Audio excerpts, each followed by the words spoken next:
वित्त मंत्री निर्मला सीतारमण का बयान आ गया है और बोली है कि देश में सस्ता नहीं होगा पेट्रोल डीजल, एक्साइज ड्यूटी कम नहीं कर सकते। जब ये बात देश की वित्त मंत्री कहती हैं तो जाहिर सी बात है लोग परेशान हो जाएंगे। बढ़ते दामों के लिए हमारे देश की वित्त मंत्री ने मनमोहन सरकार को जिम्मेदार ठहराया है और कहा है कि महंगे फ्यूल के लिए यूपीए सरकार जिम्मेदार है। उन्होंने कहा है कि हम यूपीए सरकार का बोझा ढो रहे हैं। ऐसे में पेट्रोल डीजल पर एक्साइज ड्यूटी घटाने की संभावना कम है। ये बात उन्होंने तमिलनाडु सरकार की ओर से 1 लीटर पेट्रोल की कीमत 3 रुपया घटाने से जुड़े सवाल पर कही। उन्होंने ये 4 बातें और कही। उन्होंने कहा कि ऑयल बॉन्ड के ब्याज से बिगड़ा तेल का खेल, यानी जो ऑयल बॉन्ड 2005 और 2006 के बीच में भरे गए थे उनका ब्याज इतना ज्यादा है कि तेल का खेल बिगड़ गया है।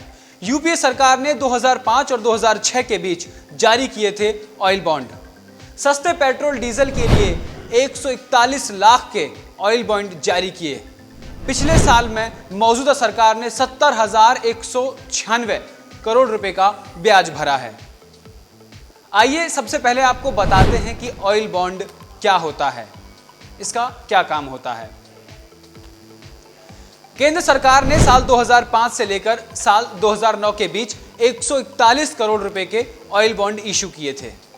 ऑयल बॉन्ड इशू करने का आसान शब्दों में मतलब यह है कि किसी सामान की खरीद पर नगद पेमेंट ना कर इसके बदले एक लेटर लिखकर दे देना कि आने वाले वक्त में सूद समेत पूरी कीमत दी जाएगी। इससे सरकार को यह फायदा होता है कि उसे तुरंत कैश नहीं देना पड़ता। उस लेटर पर लिखा होता है कि आपको आने वाले वक्त में पेमेंट दिया जाएगा। इन बॉन्ड्स को एक तय वक्त के लिए इशू किया गया था। तब फ्यूल पर सब्सिडी मिलती थी, मतलब ग्लोबल मार्केट में रेट कुछ भी हो, सरकार अपने हिसाब से इसे तय करती थी। साल 2008 की वैश्विक मंदी में जब तेल कंपनियों की हालत खराब हुई तो उन्होंने सरकार से ऑयल बॉन्ड की जगह कैश मांगना शुरू कर दिया। फिर साल 2010 में ऑयल बॉन्ड पेमेंट सिस्टम बंद कर दिया गया। साल 2005 से साल 2009 के बीच जो बॉन्ड इशू किए गए थे उनकी समयावधि 2022 से 2026 के बीच पूरी हो रही है, जिसकी वजह से डीजल के दाम नहीं घटाए जा सकते।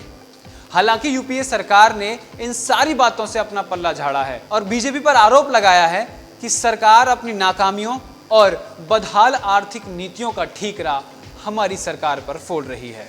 अब आपको बता दें कि टैक्स लगने के बाद 2 गुने से ज्यादा महंगा हो जाता है पेट्रोल डीजल।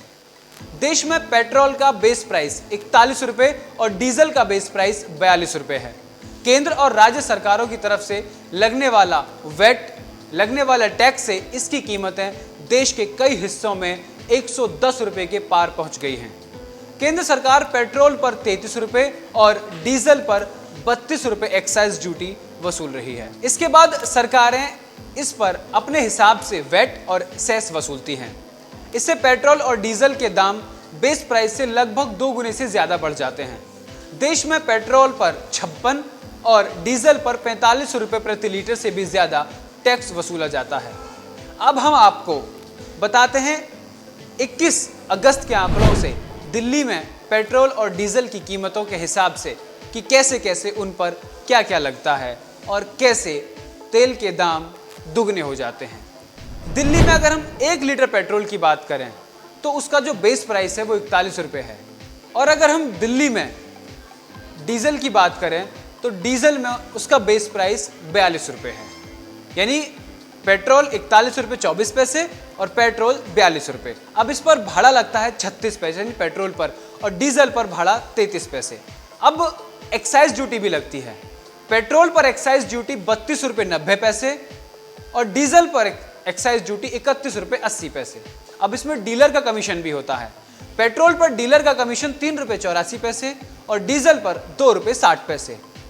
वैट, पेट्रोल पर 23 रुपये 50 पैसे वैट लगता है, वहीं डीजल पर 13 रुपये 14 पैसे वैट लगता है।